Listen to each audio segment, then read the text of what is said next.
Всем доброго времени суток. Это видео я снимаю по просьбе одного из моих подписчиков. Он просил рассказать мне о моей командной станции.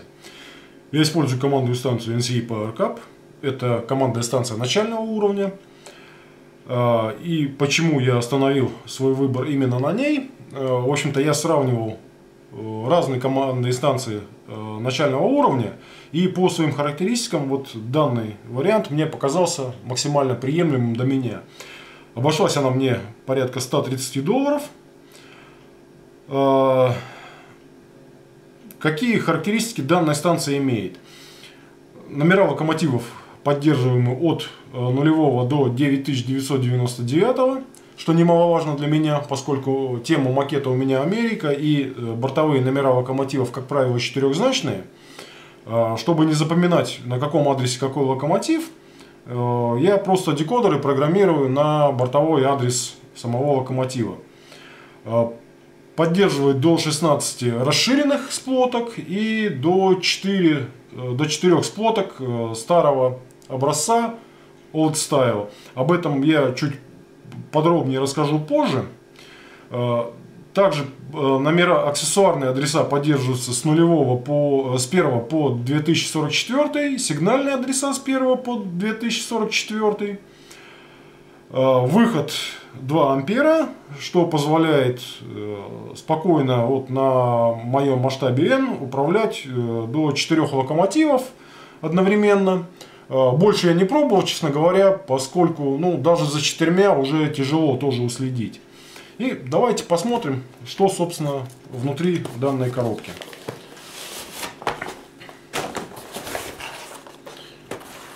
Здесь инструкция, естественно, на английском языке.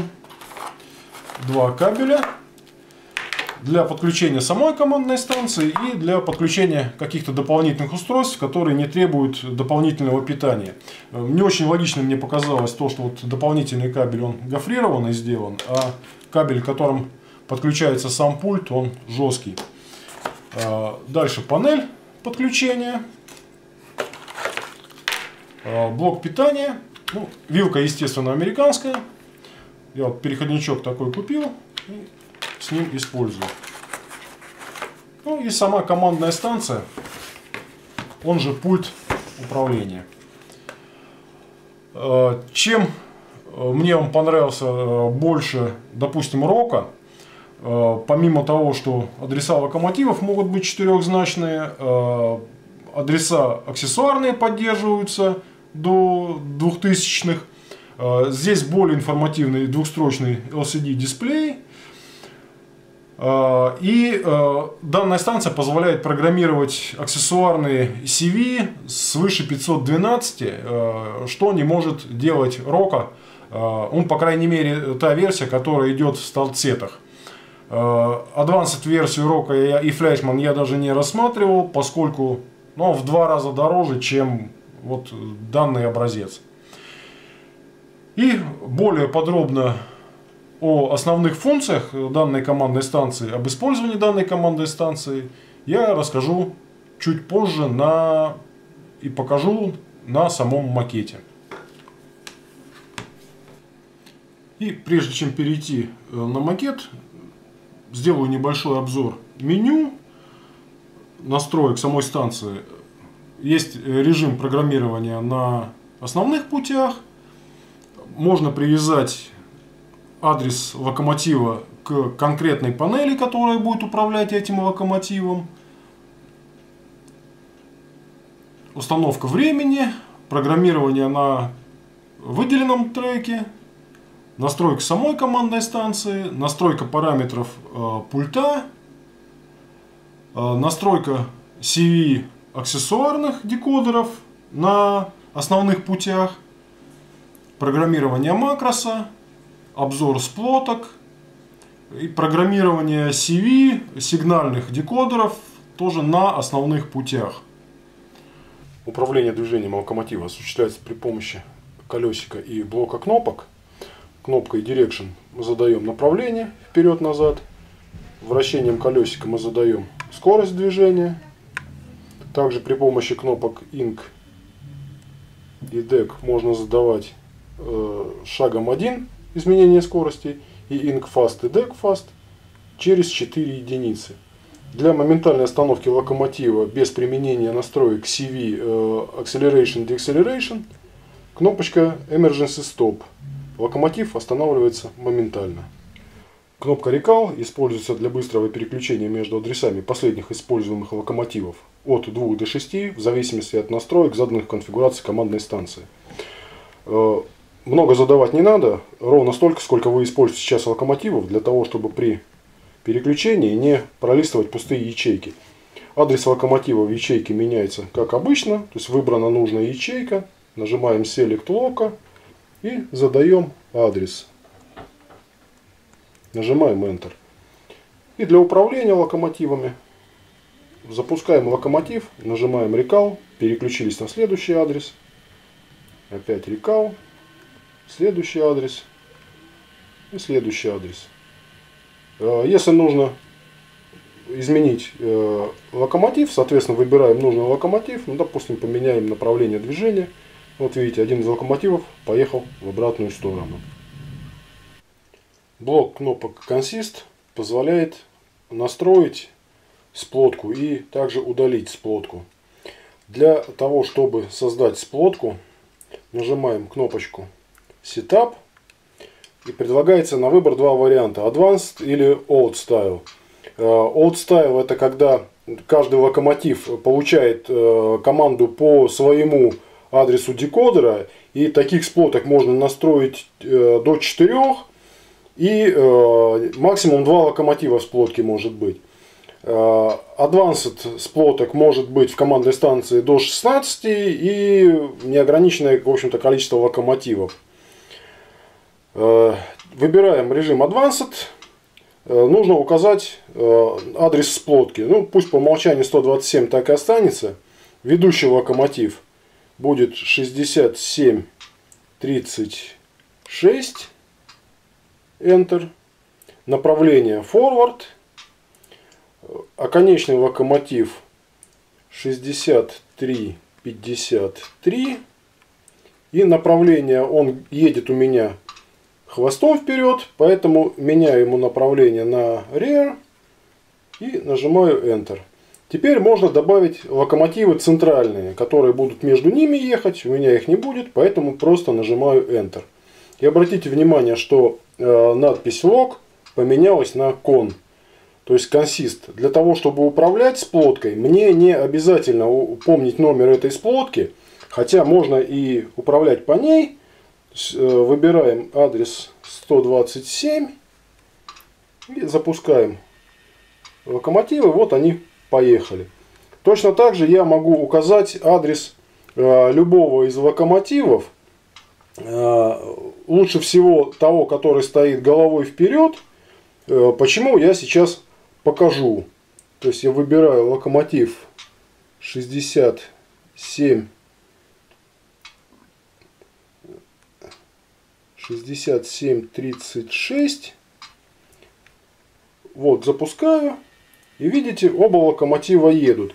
При этом направление у меня стоит forward. То есть локомотивы едут вперед. Если же я выберу локомотив хвостовой, который у меня хвостом вперед стоит, 6353. Вот направление стоит forward. Но видите, что сплотка едет в обратную сторону. То есть она едет вперед. Тот локомотив, который головой вперед стоит, он сейчас вперед и поехал. Для того, чтобы просмотреть, какие сплотки настроены в системе, кнопочкой Program ESC переходим в меню Просмотр сплоток. И мы видим, что сплотка с адресом 127, ведущий локомотив 6736, хвостовой 6353. Если нажимаем Enter, он пишет, что нет центральных локомотивов в сплотке. Еще раз Enter нажимаю. Следующая сплотка с адресом 126, вне локомотива 2044 1206. Также можно при помощи колесика переключаться между адресами сплоток. Кнопочки Add и Del используются для добавления локомотивов в сплотку. То есть при помощи этих кнопок можно добавить в сплотку центральные локомотивы. Для того, чтобы удалить, для того, чтобы разобрать сплотку, используется кнопочка клея. Нажимаем. Здесь мы можем ввести как адрес самой сплотки, то есть в моем случае это 127, так и адрес любого локомотива из этой сплотки. Ну вот я, допустим, введу 6736. Нажимаю Enter. И видите, что значение лог сбросилось сейчас на 0.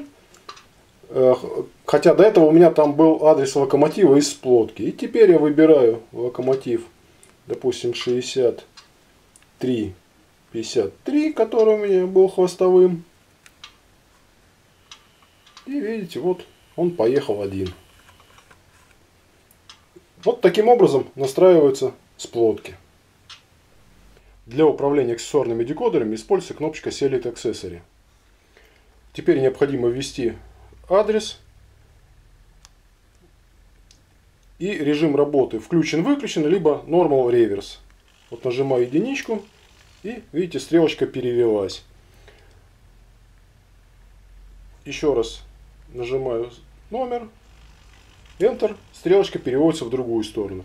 Для того, чтобы перевести тот же самый аксессуарный адрес, который мы сейчас использовали, достаточно просто 2 раза нажать Enter, и он будет менять позицию.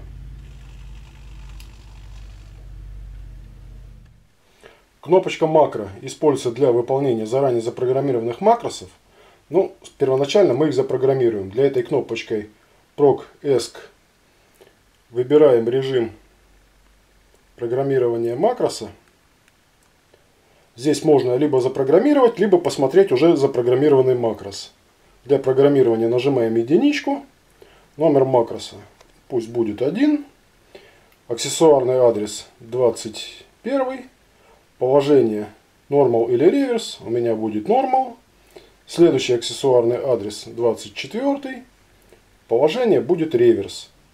Я ограничусь 2 стрелками, поэтому сейчас нажимаю просто Enter и выхожу из режима программирования. Нажимаем двоечку и посмотрим первый макрос, как у нас выглядит. 21 адрес положение Normal, 24 положение Reverse и конец макроса. Теперь запрограммируем еще сразу зеркальный макрос. Макрос номер 2. Аксессуарный адрес 21, положение реверс. И аксессуарный адрес 24, положение normal. И для выполнения макросов нажимаем кнопочку макро. Указываем номер 1. Нажимаем Enter. И вот стрелочки перевелись. Нажимаем опять макро, номер 2. И стрелочки перевелись в другое положение. Для включения и выключения функций используются цифровые клавиши от 0 до 9. Это соответственно F0, F9. Если нам нужно включить более вышестоящие функции, для этого существует кнопочка Option. При ее нажатии на экране появляется F10 и F19. И теперь при нажатии, допустим, кнопочки 5 у меня будет включена функция F15.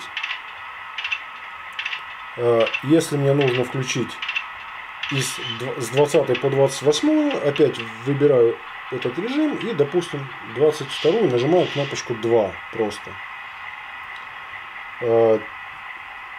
Первые 6 функций, они горят на экране. То есть, если включаю головной свет, зажигается буковка L. И, допустим, F5 и F6, это у меня подсветка номерных рамок и буферные огни. Вот, мы видим, они горят.